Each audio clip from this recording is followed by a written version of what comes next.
Welcome to QI, where tonight we're gallivanting round the globe with G for geography. And joining me from the four corners of the earth are the king of the jungle, Jimmy Carr. The queen of the desert, Jo Brand.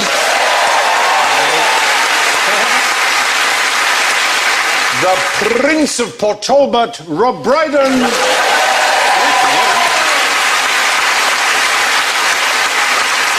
And the man in the moon, Alan Davis.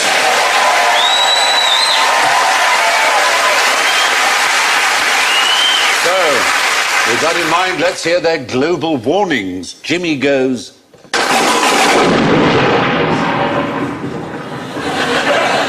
Rob goes. Yes, you do. Jo goes. And Alan goes. 40s, Cromarty, Norfolk Sierra, Southwark Sierra, Chingford, Loughton, Woodford Green. Mainly poor, veering strangely. -75, occasionally rock all. Right. Now, tell me, what ruins over 300,000 British car journeys each year? Radio 1. Very good.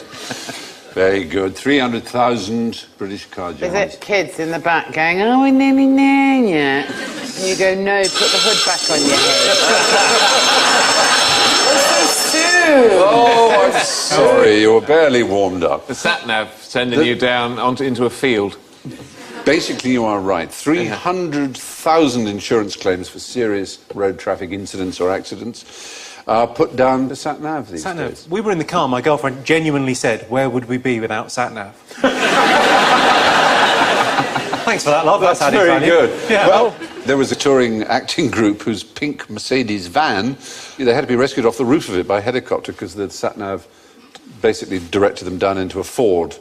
Yeah, but how much stream. of a div would you have to be to actually see it ahead of you? Well, it might have been night. They're in the countryside. You go down a lane, and the lane turns out to be. Yeah, but it's quite good these days because cars have got headlights. It's a fair point. She's got a very persuasive voice. She has. I call her my navigatrix. I've had an idea. I know this isn't Dragon's Den, it's QI, but I've had an idea, Yeah, go on. which is you get sat-nav, yeah, but you print it out into a booklet that you can just flick through.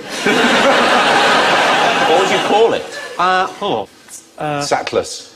Maybe a sat-nav. Satless. What I don't like about sat-nav is when it interrupts the radio. You'll be listening to a very nice thing on the radio, maybe a play or something. Yes. And the voice, of course, cuts over the radio always at a crucial moment. So you'll be getting to the climax of the play. And I tell you, David, the reason that we never had children is turn left in 40 yards. Because you do quite a lot of voiceovers generally. Have you, Yes, I have you do. been asked to do one of the... Because you'd be very good if you did that voice of a little man trapped inside a box. Oh, yes. Do your man who's trapped in a box or your American radio set that Here you we swallowed. go. Ready? Where are you? I don't know where you are.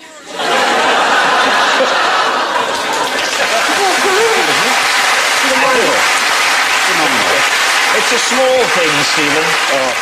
Actually, people who do sat-nav voices, you know, John Cleese does one. And, Does he? I yeah. thought that was an urban myth. No, he does. You can record it onto your own sat-nav. You can also do your I've own. done that on ours. Oh. I didn't tell my wife, and then she went for a drive, and it was me going, "Go left! Go left!"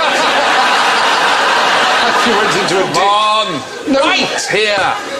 No wonder there's so many accidents. Apparently the favourite sat-nav voices are Nigella Lawson. And Joanna Lumley. Well, you'd think Joanna Lumley. The ones I got are Billy Connolly and Julie Walters. Billy there. Connolly? Yeah. He's done it. I know. The least favourite, see if you can have a guess. Nick Brian Griffin. Sewell. Right, you know Simon Cowell. Hitler? Yeah, I think he'd have kitsch value. Cahterine Tate. Are these impressions of... They're not actually... Simon Cowell hasn't gone into a studio and recorded it, surely. Well, I suppose all he's got to do is Apparently. left, right, straight on, and they fiddle about with it. Yeah, basically, they just Make that do a work. few. Yeah. And Baroness Thatcher is the... But there's also a Julia... Right.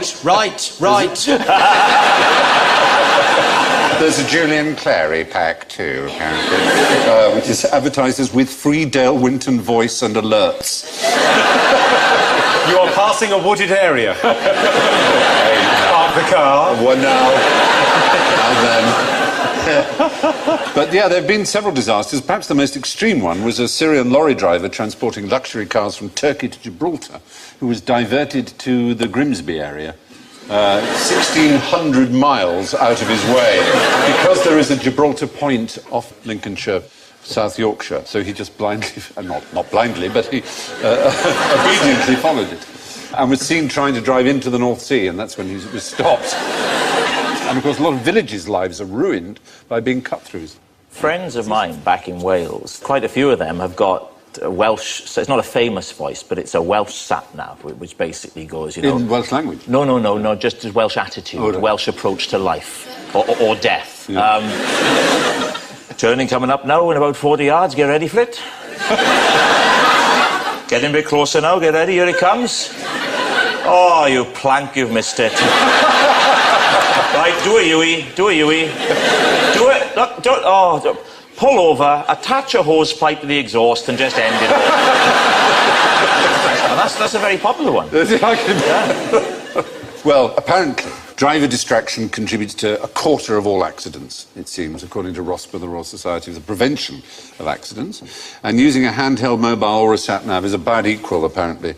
So, while we're on the subject of directions, who is to the right of Genghis Khan? Yeah. It's just quite frightening. Every taxi driver I've ever met. If it's a dinner party, girl, boy, Mrs. Khan. Mrs. Khan. Well, there were 500 Mrs. Khans. 500? He married 500. Oh, that's a sitcom waiting to be made, He isn't had it? He had so many children that actually they recently did a test of Central Asian males, and they found that 8% of all Central Asian males are related to a common ancestor about 1,000 years ago, which may well be Genghis Khan. So do you think in 1,000 years' time they'll be talking the same way about Russell Brand? It's highly possible. I quite fancy that being one of 500. At least you'd only have to have sex with him every year and a half. That's true, but he might well have chopped your head off afterwards or something. He was rather violent, as you know. And in death, he was violent too, in a weird kind of way. Because what we're talking about is when you say, I literally mean who is on the right... Oh, well, you mean buried alongside him? Yeah. Is he buried with relatives or with victims or plunder? The thing is, in Mongolian tradition, when a great ruler like that, and there was no great ruler as great as Genghis Khan, obviously, he had to be anonymous. No one could know. So this gave them a real problem. According to Marco Polo, 20,000 people were killed to keep his burial place secret. All the slaves who excavated the grave were killed by soldiers, and then all the soldiers who killed the slaves were killed. That's how bad it was, until they suddenly realised they were in danger of killing everybody who knew where the grave was. So what they did, and this is really peculiar, they realised, right, camels have got long memories, okay? So this is really unpleasant. A suckling baby camel, they killed in front of its mother by the grave where they were going to bury Genghis Khan, right? And then they took the mother away. And they buried the baby camel next to Genghis Khan. So that's who's to the right of Genghis Khan. And every year... Oh, I was going to guess that. Every year, the camel would remember exactly where the grave was, because it knew exactly where its little baby was. Very sad. That's a lovely story. Yeah, but then the camel I died. tell my daughters that tonight.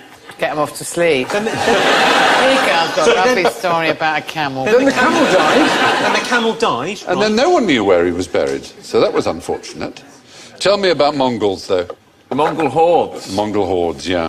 2 million people the Mongol hordes amounted to, but they managed to kill an estimated 50 million of their enemy. Staggeringly savage. And what gave them the advantage, principally? They had lasers. They did have weapons. Photon torpedoes. They had weapons that were ahead of the time. They did. They had bows that were short. They weren't huge longbows. They were short. Could carry them in the saddle, because it was the riding, it was the horses. They introduced horses to... They were bloody good at riding, Brilliant. weren't they? They would ride for days. They used to jump across. That's right. They wouldn't even go to the loo. I mean, they would go to the loo while jumping from one horse to the other. They stayed in the saddle for day after day. In the air? They keep in the air. I mean, if you mistimed that, that's bad luck for one of the horses. Would you not love sorry, to see I've shat that? on this one. Jumping from horse to horse and doing a little wee. That's a magnificent thing. It is, isn't it? But yeah, it was their horsemanship and their bows and arrows that did it. And just their violence, their desire or happiness at killing people. But they were a great big empire. They're not so angry anymore? Mongols, no, they seem rather cheerful. Yes. They don't have a reputation now, do they, for hoarding? No, they're lovely people. Very charming, very nice. They don't hoard anymore. They've got cash in the attic now. It's all gone. They're very fine. But anyway, Genghis Khan is buried next to a baby camel, which acted like a sort of 13th century sat-nav, guiding people back to his tomb.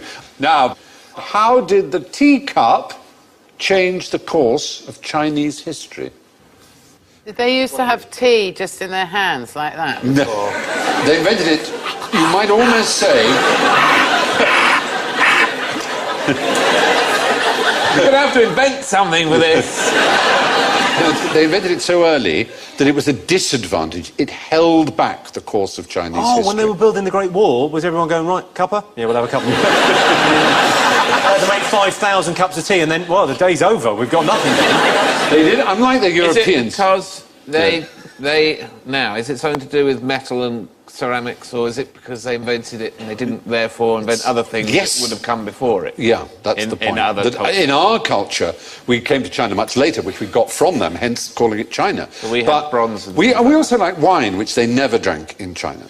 And wine, the colour is very beautiful, and we developed a technology for containing wine. Glass. With glass came lens grinding, came telescopes and microscopes.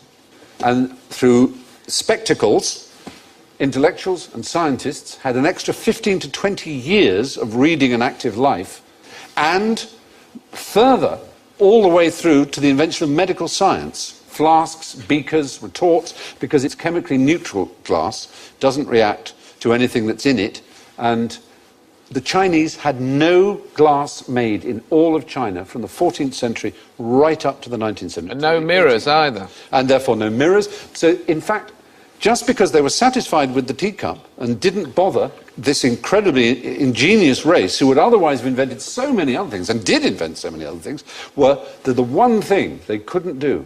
And electronics used glass for valves, and so on. The irony is, a lot of them prefer coffee. Yeah. Go figure. What do they do for a window? They use paper. Paper's rubbish for a window.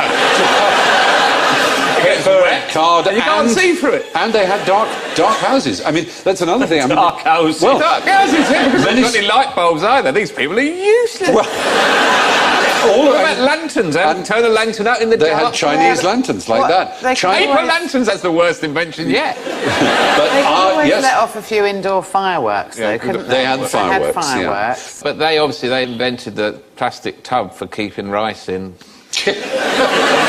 Centuries ago, and those tin foil ones with the cardboard lid. Yes. So they were way ahead in some areas. They clearly were. Anyway, there you are. That's China and glass. The course of Chinese history changed by their preference for tea, which meant they never bothered to develop glass. Now, where would you find the world's driest lake, the world's smallest mountain range, and the world's wettest desert? Are they all in the same place? They are in the same. Right, we're looking at America, aren't we? We are in America. You can tell, really, the big giveaway. We're in the Midwest of America. We are in... Start on the left of our triptych. Where's that? Salt Lake Flats. It's the biggest and driest lake in the world, and it is a salt lake, and it's so flat that it's very useful for something. So useful that it's... The land speed record, Anthony Hopkins, world's fastest Indian. Yeah. I'm going to break the world speed record. I'm going to do it in this car. Here I go. Look at me now. Look at me go. I'm playing a New Zealander. Some times my accent will be like that, and other times it'll be something else altogether. Doesn't matter. I'm Anthony Hopkins. Doesn't matter. Do what I want. Do what I want.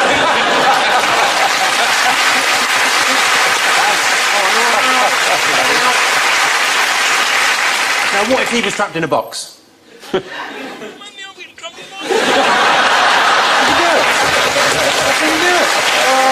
you are wonderful. I'll choose you as a companion for a walking tour or to be trapped in a lift with any day, Rob. But yes, you're right. And there's a name. The name of that particular lake is given to a famous Triumph motor bicycle. Does that help you give its name? Oh, Bonneville. Bonneville. It's the Bonneville, yes. Bonneville Lake. And it's so flat you can see the curvature of the earth on it. Wow. And What, it so is not ideal.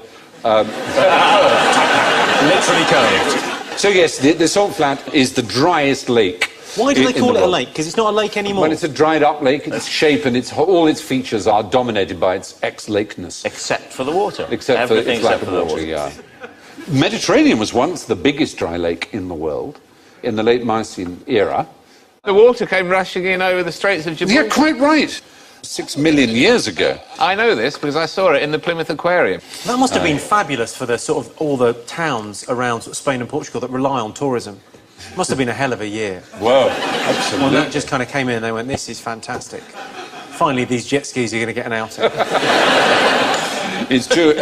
Anyway, yeah, the rock of Gibraltar, which joined North Africa to Spain, crumbled away, and the water from the Atlantic flooded in, and there you were. There was the Mediterranean Sea. And all the fish in the Mediterranean are descended from Atlantic types. You mentioned the Rock of Gibraltar. People think of monkeys and the Rock of Gibraltar. Yes. Good, excellent Yes. point. Yeah. Is that it? No. No. Right. What else do we know about Barbary apes? Nothing. Oh,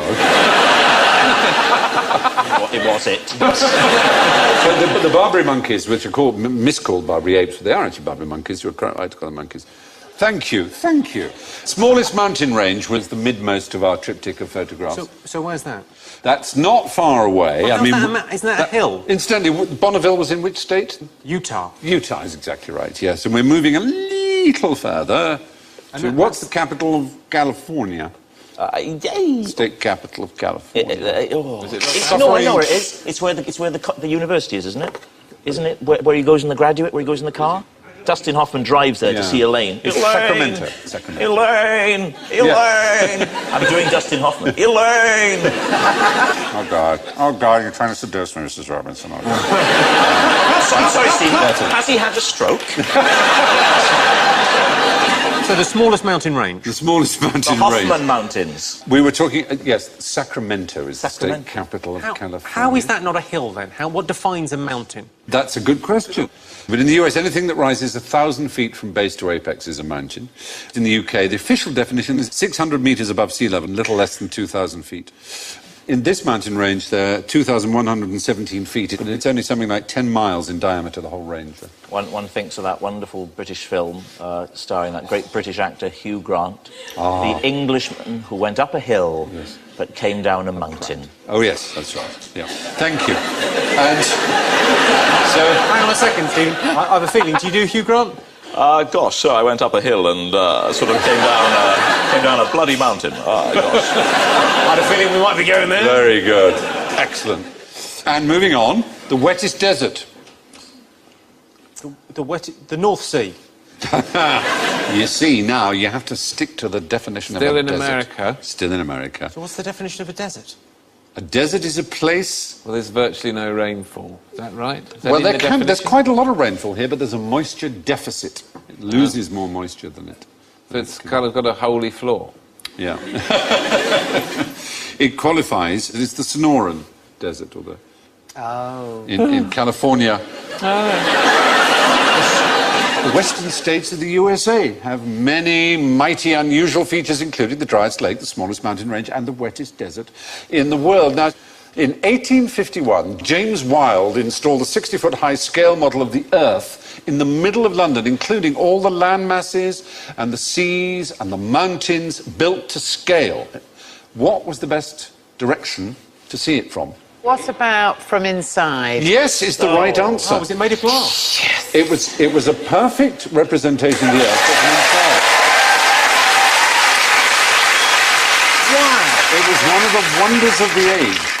It was there in Leicester Square between 1851 and 1862. A visitor said, I visited several times. I never met with anyone who wasn't delighted with it or didn't find it most instructive. And I don't know if you can see the details there. The top left there, you can probably see Scandinavia and Britain just at the very top left, about sort of between 10 and 11 o'clock. Oh, yeah. Yeah? What's fascinating about it is that it's obviously, you're inside it. So it's like an inverse of how the world really is. Yeah. And yet, one of the odd things about the way maps and projections are is that a globe is an accurate representation of what we think the world is. It's round. But that one, being inside it, is exactly the same. In other words, if you were to take a piece of paper and you were to draw the world and do this and look at the piece of paper on a cylinder, you'd say, OK, right, that's kind of like how it is. But it would look identical if you took the same piece of paper and looked at it when it was concave rather than convex. So what happened to it then? Well, sadly, it came down after 12 years. The lease on the ground was expired, whoever owned Leicester Square. The lease on the ground on which it stood. So high rents. So it's now in the West centre End. of Leicester Square. It sounds like a brilliant thing to build again. Wouldn't it be wonderful? But it's a very successful. It was there to coincide with the Great Exhibition in Hyde Park. But it gave everybody joy and pleasure, as you can see. And they were, as in all those drawings, someone pointing like that. But it's a very fine... Hats. And top wear hats. Top hats to go inside the earth. Wouldn't that be wonderful? Anyway, there it was, a man called Wilde. His great globe in Leicester Square. And it was an enormous triumph. Scale model of the world viewed from the inside. Let's try something simpler. Where did the Arctic Highlanders get their cutlery from? Sheffield, that's where you get your cutlery from. Ah, well, the Sheffield.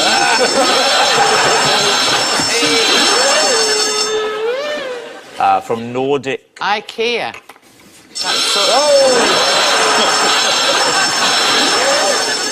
Sorry, when you say, what was it, northern... Well, that's the clue. Arctic Highlanders was the... Do you mean Eskimos?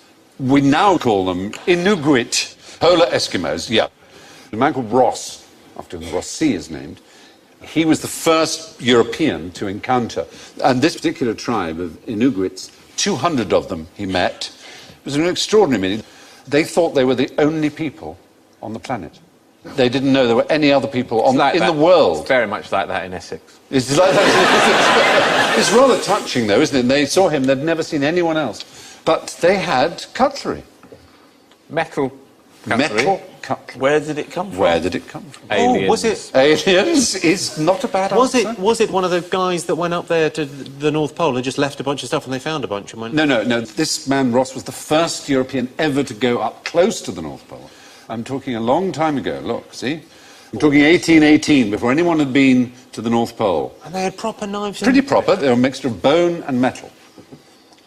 Or was it mail order? But they didn't have the technology... Did they find them? Did they excavate them or something? They didn't have the technology to smelt metal, to make metal. They had no knowledge about iron ore or anything of the kind. And they thought they were the only people? They thought they were the only people on Earth. So it's a real puzzle. But they had cutlery. It wasn't from a box from Sheffield that had sort of got washed ashore. Not an abandoned Ford Escort. No. It was still 1818. It was just...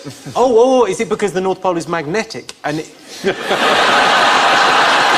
all the colouring naturally when you... What about... You know when you lose a spoon, that's where it ends up. Drifting shipwrecks. No, you were closest with aliens. Was it meteorites? Meteorites, Joe Brand, points there. Hey, that's two I've got right. 3 meteorites. They looked like a woman sewing her tent and a dog to them, so that's what they knew them as. But they took flakes from the one that they called the woman, metal flakes, and they attached bits of horn and used them as eating implements, as cutlery. 70 years later, who was the first man to get to the North Pole, supposedly? Was it Michael Palin? It wasn't Michael Palin, no. Ranulph Fiennes? I would have No, we're talking about Rafe Fiennes. 1880. 1880. Queen Victoria. 1880s. Man called Admiral Peary, an American. Oh, Peary, I've heard of him. Yes, Peary, there he was. He was a Yeti. He was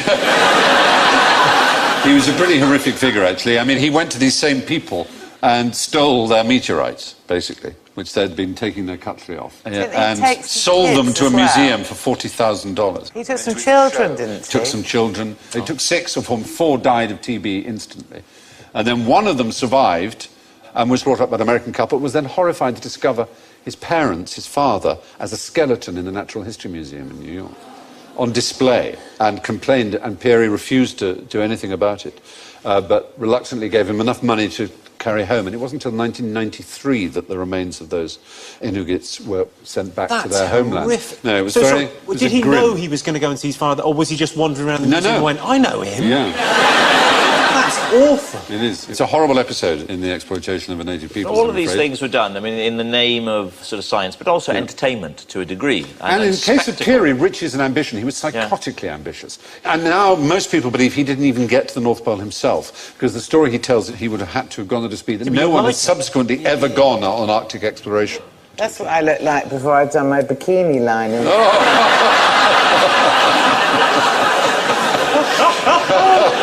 It's a great look. It's a lovely look. That beard's gone a bit mental as well. That's brilliant. It is. Polar Eskimos made metal knives and implements by chopping flakes off 3 large meteorites that they called the tent, the dog, and the woman. But now a watery riddle. What are large, very large, blue, rare, slow-moving, have calves, right, suffer from wet bottoms... Oh, look at Alan's face. ...and are found all over the world?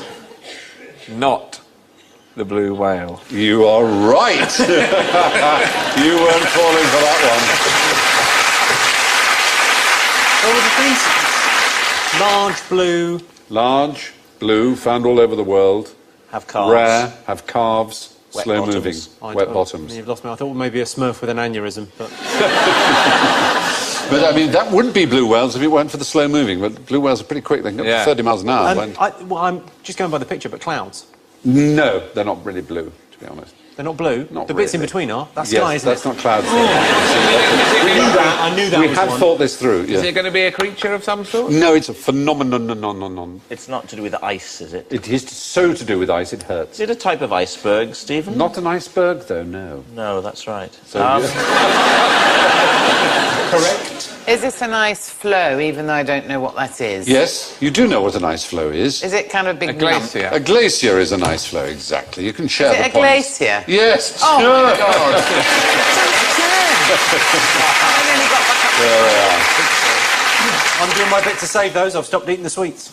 Very good. They can be enormous. There's one 250 miles long, 60 miles wide, a mile deep. I mean, they're vast. Calves? How do they have calves? Well, the bits that break off into the sea are known as calves. It's called calving when they drop their It bits. was a red herring for us, It wasn't it? was, really. We automatically thought either something with huge calves or baby calves. Yes, and the wet bottoms. Ah, don't get me started. That's when, in warmer climes, there are some which are almost not freezing. I mean, they're in 0 degrees centigrade, and they slide down, and their bottoms are warmer. The bottom, the underside, that's the bits on the Earth, is warmer and slides down. And they can go... What's the fastest you imagine a glacier is likely to go? 40. 40 what? 40 and a 30. It might go a couple of inches or something in a year. Well, More than... I would say more 10 than feet. that. 65 feet a day is considered very rapid, but there was inches is a bit one off. in Pakistan that went 7.5 miles in 3 months, which is very Must be fast. another word for a Yeah. glacier there, then. But it's a racier glacier, Racier if you glacier. like. But amazingly, you get them all round the world, including the tropics. Really? Tropical glaciers, hello. Bit odd, They're but the you do. fruit-flavoured ones, aren't they? One on the border of Uganda and Congo. It's an equatorial, really, isn't it? High up. Yes, pretty high. Do you find life in glaciers? Yes. What Oh, kind? yes. Smurfs. You would find plankton underneath the glacier, perhaps trying to permeate the membrane of the glacier. There's kind of red algae, and on the red algae, there's a creature that lives on the red algae, a kind of worm. Wiggly worm. An ice worm. A wiggly ice worm. It's a sort of annelid worm. There's one. Lovely, yeah, lovely that's it, picture. What a life. And yeah, it's an amazing life, but in one glacier alone, they found more of those worms than there are human beings on the surface of the planet. Oh, good Lord, really? Yeah. Wow. After they found a stop billion, counting? they just kept on looking. Yeah, they kept on looking. Another one. There's another one. And another one. Another one. Yeah, absolutely. There's another one. Their ideal temperature is about 0. They freeze to death at -7, and above 5, they melt. They're quite like an ice cream in that regard. I bet is that not delicious? Yeah. Anyway, yeah. Now, why are there no snakes in Ireland? Sorry? Oh, why are there no snakes? Oh, I know in this Ireland? because... There's a reason that's related to the question I've been asking. Something to do with the Ice Age? Yeah, there were 20 periods of glaciers. glaciation in Ireland. It was just coming, they were withdrawing and coming, withdrawing, all these glaciers. So there's no... You realise what we just said? Yes. You really can't help yourself, can you? I'm sorry, but snakes why they're all can't Catholic survive. in Ireland? Snakes can't survive with frozen ground. Anyway, we were talking about glaciers, and they're found all over the world, and they're large, and they're blue, and they have calves, but unlike the surprisingly nippy blue whale, they can't manage much more than about 60 feet a day at top speed. Now, the USA claims the legal right to seize territory wherever it might find what? Oil.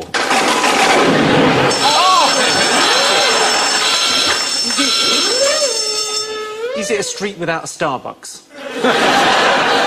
Would it be, is it an American hostage or prisoner or something? No, it's essentially a law which has never been repealed, a law that's 150 years old almost. Is it the Ark of the Covenant? No. It's Is this involved in any sort of action film that I will have seen? No, that it is involved in the plot of Dr. No. It's how Dr. No dies in the novel, actually. He's covered in this material that if it's found on an island that's unclaimed, any American citizen can raise an American flag and claim it. It's a kind of gold. It was as valuable almost as gold in the 19th century. Silver. No. Nickel. No, it's not a metal. Tupperware. It's not a metal. Not plastic. Christ. All right. You haven't read Dr. No. Does anyone in the audience know? Guano, they shout, and they are right. Points to the audience. Guano? Guano. Is that a delicious drink that didn't really take off? No. What's guano? Bird shit, isn't it? Yes. It's the poo Do I get a from point birds for that that? have eaten a lot of anchovies in Peru. What? And it You've run out of your mind, man. It was one of the most valuable products in the 19th century. It was a fertilizer that is unbelievably rich in nitrates and potassium and all the things that you need to double, treble, quadruple, quintuple the yields from land. So it was immensely valuable, and it created many, many millionaires and was responsible for 75% of Peru's entire economy. And it was a pretty horrific thing, as you can imagine, to mine, to excavate, open cast mining, because it dries like concrete. Really, really tough. So they used to do pickaxe and dynamite to get it away, and they had huge armies of essentially slaves and Chinese and convicts who would be hacking away at this stuff. Do we still use it now? It's an interesting point. I mean, the anchovy shoals are being used now principally for... Caesar salad. Sadly, if only they were, then they might survive, but... For feeding fish farms. For feeding fish farms and for feeding chickens and all kinds of things in China. It takes 5 kilograms of anchovies to produce 1 kilogram of salmon meat or farmed fish fresh. People buy farmed salmon thinking that, oh, this is sustainable, it's good farmed salmon, but instead they're just using up enormous stocks of anchovy. Since 1856, the USA has claimed a legal right to take possession of islands where they find guano, birds' doings, you and me. The properties of guano were first discovered by the great father of geography, Alexander von Humboldt. Now, who taught Alexander von Humboldt how to speak the Ature language 40 years after the last person who spoke it died? A confidence trickster. A parrot. Yes! Oh, Charles Brown! That is good, though. Brilliant! You are rocking. You are absolutely rocking. He was in Venezuela, Alexander von Humboldt, and he heard about this tribe that had been eaten by the Caribs, a cannibalistic tribe of the area, and they'd all gone, apparently, but someone said, no, there is a parrot who still is alive, that parrots can live quite a long time, and it knows... How did it talk its way out of that? It had 40 words in the language, which von Humboldt wrote down and learned. But, of course, we can't know how accurate it was. He was with someone who spoke a related language, and they made guesses as to what the 40 Ature words might be. Sort of like, who's a cheeky boy, then? That sort of thing. He would quite like that, because he was gay, Humboldt, funny enough, as it happened. Well, I find that kind of stereotyping rather offensive. So you're saying that all gay people are like cheeky boys? No, he might have quite liked to say, When are you going to let up with your relentless gay bashing? How many words can a parrot learn, do you know? 182. That's good and specific. There have been some 200. But the odd thing is why they speak at all. Why is it that they do mimic humans? It's they have that little thing in the back of their throat that I have where they can go... But the extraordinary thing is no parrot in the wild has ever been observed mimicking another bird or another animal. So But what? there are birds in the wild There that are mimic birds that do. noises. Yes, and- minor birds and other Minor birds. birds. Yeah. But parrots don't. In the wild, they just have their own screech and they're satisfied with that. They don't imitate other birds. They've never been observed to. And that is rather a shock, isn't it? Do you have the answer to this? I hope No, so. I don't. You don't? I'm sorry, no, it's a real question. They will imitate movements in the same way, won't they, like that? If you lift your left leg, they will lift their leg, or your hand, or whatever. They'll imitate what you do physically, yeah. They like to do that. It just amuses them. It seems to amuse them, at least. But 40 words of this language that von Humboldt spoke may seem very few, but the fourth best-selling children's book of all time has a vocabulary of only 50 words. Which would that be? Oh, is it the Da Vinci Janet, Code? John. Is it not a modern-day book, and it's a classic? It's a 20th century classic. Oh, I'll read is some of them. Is it a Dr. Seuss book? With wood you will try, tree train, they not on or Oh, it's rain. good, isn't it? Say, see, so thank, that, thee, them, there, and anywhere. And I'm going to give it away. Eggs, Sam, Yes, ham. I just Dr. said Dr. Seuss. Oh, you Seuss. did, yes, absolutely. You ignored me. No. Green- I was green carrying on reading, I heard it. Green eggs and ham, or That's whatever it's right. called. I do You didn't say the title of the book. I would have then said brilliant, but... No. So Humboldt apparently learned ature from a parrot, which leaves us plummeting over the sheer cliff of general ignorance, so fingers on buzzers for a quick-fire round. What do Mongolians live in? They call something like yak. It's like a yolt or a yak. Do you mean a yurt? Oh! Yes, that's the one. No, that's not the one. Yeah, thanks, Rob. No. Yurt is a Turkish word, and Mongolians would not be pleased if you called their gur, which is what they call their little tents, Well, a I yurt won't at all. No, indeed. Now we know. They don't call them that. And it's where they live, and it means home in Mongolian, really. Where in Holland is the Dutch city of Groningen? Is it not going to be in Holland? It's not in Holland. It's another one of the Netherlands. Or something. Yes, you're very smart. There are two provinces called Holland, and they're both south of where Groningen is, you see. Sorry, there's two places called Holland. Yeah, the country's called the Netherlands. And there are two areas of it called the Hollands, North Holland and South Holland, okay. in which Amsterdam, The Hague, Rotterdam, all the big cities are. But that part there where Groningen is not in Holland, it's in the Netherlands. That's The photo you showed looked like Guildford, didn't it? It It did did a that bit. famous shot of Guildford. Yeah. That could be Britain, couldn't it? So easily. It almost- if it didn't yeah. have a big sign saying Groningen. Groningen. That really was the clue there, I felt. Yeah. That's the giveaway. They have a pub there that claims to have been open non-stop for 10 years. So indeed, it could be Britain. Exactly. So you're Exactly. suggesting we have more in common with our European neighbours than otherwise? I'm suggesting the world is becoming homogenised and indistinct, and I, for one, think that's a bad thing. Yeah.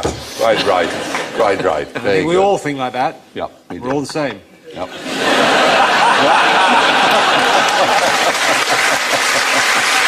Very good. Yes, Groningen is in the Netherlands, but it isn't in Holland, which refers only to the two western provinces, an eighth of the country's total landmass. Us calling the whole country Holland is a bit like them calling Britain East Anglia, which would be nice, but they don't. What is quite interesting about Church Flats Farm in Derbyshire? Is it to do with the height above sea level? No, but you're so much in the right area. Is it it the height not below sea flat level? and it hasn't got a church there? Well, no, it's not that Is it exactly. the highest flat bit? The No, highest but it's flat the area? sea. Think of the sea. You're in Derbyshire. Oh, I know what it is. It's the point in Britain that is the furthest from the sea. But yes, I've got it out. I won't have you competing for Sir's favour. You're both very good boys. Isn't it something like 72 miles? You can't be more than... Exactly. Well, 70 miles is nowhere in Britain is more than 70 miles from the coast, which perhaps makes Church Flats Farm in Derbyshire the very middle of the country. Anyway, which language is the Spanish national anthem sung in? Well, I'm going to go for... This is Spanish. It's not. I want to see Catalan, is it? Catalan. Is it Catalan?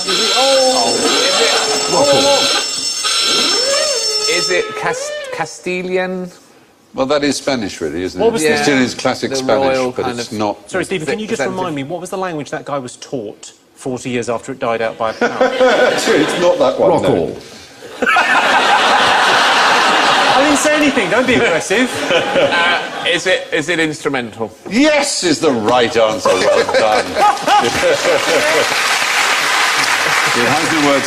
It's very odd. They have one of the oldest tunes called La Marcha Real. It's the only national anthem with no words. The old ones were dropped after the death of Franco in 1975, but then they were inspired by visiting Liverpool fans, listening to You'll Never Walk Alone, which is a song from an American Broadway musical, bizarrely, called Carousel, but for some reason... Hey. I know. Don't talk rubbish. It is. You couldn't look any more scouts. So the Spanish Olympic Committee held a competition in 2007 to replace the words of their Franco-fascist one, but they were withdrawn after 5 days, having fallen foul of several Spanish regions.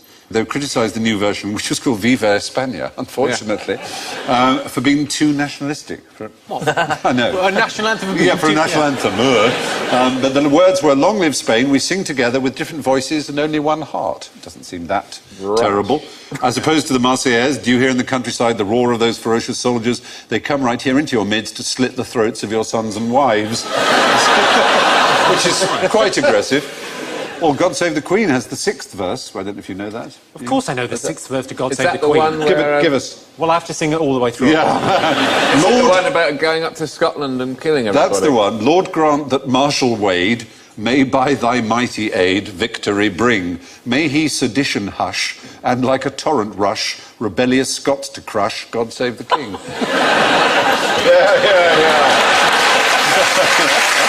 Oh, I'm sorry. But perhaps the oddest ones is back to our old friends the Dutch here. This is the Dutch national anthem. It's still the Dutch national anthem. William of Nassau, scion of a Dutch and ancient line, fair enough, dedicate undying faith to this land of mine. A prince I am undaunted, of Orange ever free, to the King of Spain I've granted a lifelong loyalty.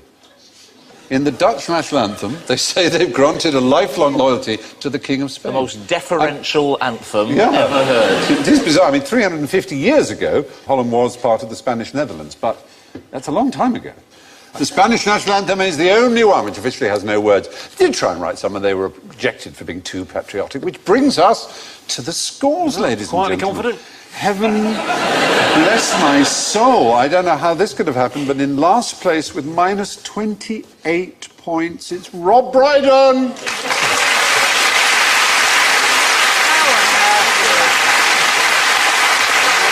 And just behind him with minus 21, Jimmy Carr. So sort of a winner. Sort of the first of the winners.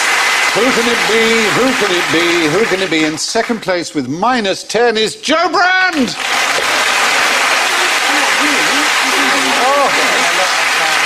And he breasted the tape at the very last minute with an impressive minus 7, Alan Davies!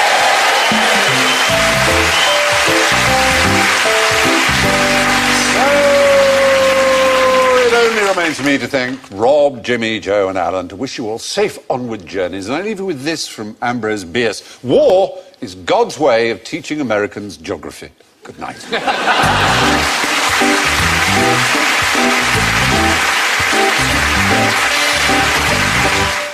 And you can now catch up on the entire first series of QI with this BBC DVD, which is available now.